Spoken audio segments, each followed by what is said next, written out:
Guys உங்களுக்கு செம்மையாக பசிக்குது அப்படின்னா இதை ட்ரை பண்ணுங்கள். பொட்டேட்டோவை எடுத்து இந்தமாதிரி தண்ணியில் போட்டு ஊற வச்சுக்கோங்க. இது ஊறிட்டு இருக்கட்டும். அதுக்குள்ளே நம்ம பேனில் என்னெல்லாம் பண்ணணுமோ அதெல்லாம் பண்ணிடலாம். பேனில் நம்ம கொஞ்சம் ஆயில் போட்டுக்கணும். பேனில் கொஞ்சம் ஆயில் ஊற்றிக்கலாம். ஆயில் ஊற்றிட்டு அதில் கொஞ்சம் ஜீரகம் போட்டுக்கலாம். இப்போ ஆயிலில் கொஞ்சமாக ஜீரகம் எடுத்து போட்டுக்கலாம். போட்டாச்சா? இப்போ இந்த கொஞ்சம் இது போட்ட உடனே நம்ம இப்போ கொஞ்சம் வெங்காயத்தை போட்டுக்கலாம்குள்ளே. இதை நல்லா போட்டு வதக்கிக்கலாம். ரொம்ப வதக்க தேவையில்ல, லேசாக வதக்கினாலே நம்மளுக்கு போதும். ரொம்ப கோல்டன் ப்ரௌனில் வர தேவையில்ல. நம்ம வதக்க ஆரம்பிச்சிடலாம். இப்படியே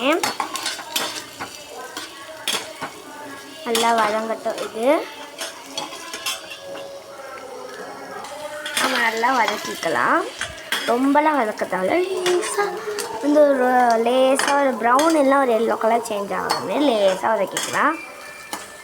வதக்கிட்டு இப்போ அதில் நம்ம ஊற வச்சோம்ல இங்கே பொட்டேட்டோ, அந்த பொட்டேட்டோவை தண்ணி இப்படி நல்லா அலசி கொஞ்சமாக எடுத்துக்குள்ளே போட்டுக்கலாம். ஃபுல்லாத்தையும் எடுத்துக்குள்ளே போட்டுக்கலாம். மெதுவாக கொஞ்சம் கொஞ்சமாக இந்த பொட்டேட்டோஸ் எல்லாத்தையுமே எடுத்து தண்ணியில் போட்டுக்கலாம். இந்த பொட்டேட்டோஸ் ஒழுங்காகவே போடல, வாருங்க எப்படி கிடக்குது. ஆனியனையும் பொட்டேட்டோ வச்சு நாம் நல்லாவே வதக்கிக்கலாம். நல்லா கொஞ்சம் வதக்கிக்கட்டும். சிம்மில் வச்சு கொஞ்சம் நேரம் வதக்கிக்கலாம். கொஞ்சம் ஹை ஃப்ளேமில் வச்சு கொஞ்சம் நேரம் வதக்கிக்கலாம். இப்போ ஹை ஃப்ளேமில் வச்சு வதக்கிட்டு கொஞ்சம் சிம்மில் வச்சு வதக்க ஆரம்பிச்சிடலாம். இப்போ இதில் நாம் என்ன போட போகிறோம்னா கொஞ்சோண்டு மஞ்சத்தூள் போட்டுக்கலாம். மஞ்சத்தூள் போட்டு கொஞ்சம் மிக்ஸ் பண்ணிக்கலாம். மஞ்சத்தூள் அடுக்கடுத்து கொஞ்சம் எனக்கு அடிப்பு மாரி ஆயிடுச்சு. மஞ்சத்தூள் அதுக்கடுத்து உங்களுக்கு வேணும்னா நீங்கள் வந்து சில்லி பவுடர் ஆட் பண்ணிக்கலாம். சில்லி பவுடர் அதுக்கடுத்து பார்த்திங்கன்னா நம்ம கொஞ்சம் சால்ட் போட்டுக்கலாம். சால்ட் போட்டு நல்லா கலரி விட்டுக்கலாம். நல்லா கலரி விட்டுக்கலாம். சைட்லலாம் அதுமாரி இங்கெல்லாம் அப்படியே கடக்க வேகாமல் அதை எடுத்து மஞ்சள் கூடயும் இதெல்லாம் ஸ்ப்ரெட் பண்ணிக்கலாம். நல்லா கலரிக்கலாம்.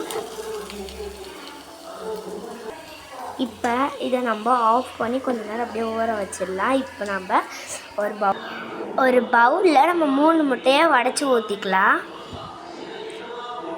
ஒரு பவுலில் 3 முட்டையை உடச்சி ஊற்றியாச்சு.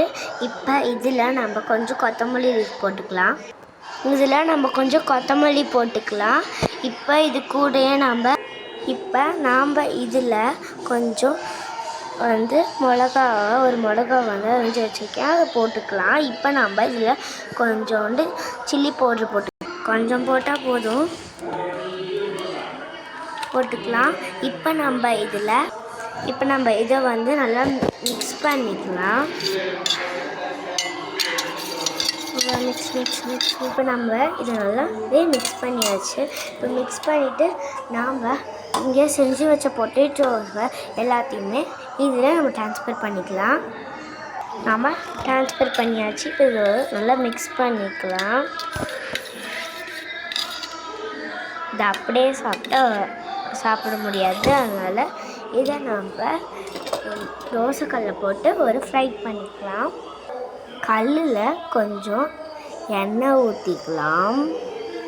எண்ணெய் ஊற்றி ஸ்ப்ரெட் பண்ணிக்கலாம். ஸ்ப்ரெட் பண்ணியாச்சு. இப்போ இதில் நம்ம ரெடி பண்ணி வச்சதை எடுத்து இதில் ஊற்றிடலாம். ஓகே, இப்போ கல் காஞ்சிடுச்சு. இப்போ நம்ம இதை எடுத்து இதில் ஊற்றிடலாம்.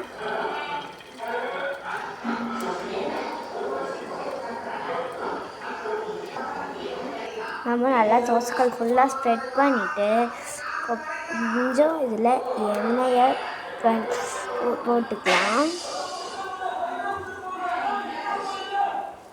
எண்ணெயை சுட்டால் இப்படி ட்ராப்பாக தள்ளி விட்டுக்கலாம். அது இல்லாமல் நம்ம எண்ணெய் தேய்ப்போம்ல, அதை வச்சு சைடில் இப்படி ஒரு தேய்ச்சி விட்டுக்கலாம் எல்லாத்தையும். நல்லா இது வெங்கட்டும்.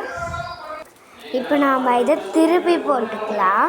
திருப்பி போட்டுக்கிறது நல்லா வேக வச்சுக்கலாம். இப்போ உங்களுக்கு ஃபோனில் பார்க்க இந்த கலரில் இருக்குன்னு நேரில் பார்க்க சூப்பரான கலர். இது வந்து ரொம்ப நேரம் வேகணும், அப்போ தான் சூப்பராக வரும். அப்போ தான் கொஞ்சம் நல்லாவும் இருக்கும். கொஞ்ச நேரம் வேணுச்சுன்னா கொல்லையில் உள்ள கிழங்கெல்லாம் வந்து ஒரு மாதிரி இருக்கும், சாப்பிடும் போது நல்லா. அதனால ரொம்ப நேரம் வேக விட்டுக்கலாம்.